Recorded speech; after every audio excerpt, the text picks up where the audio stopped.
biglang kulong sa aking pag-iisip.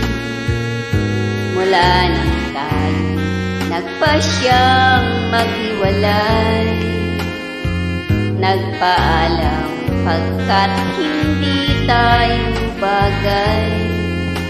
Nakapagtataka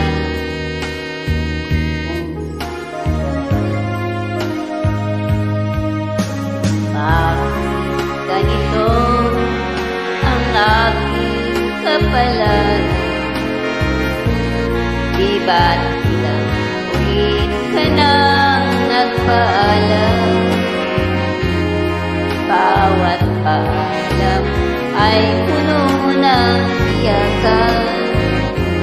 Nakapagtataka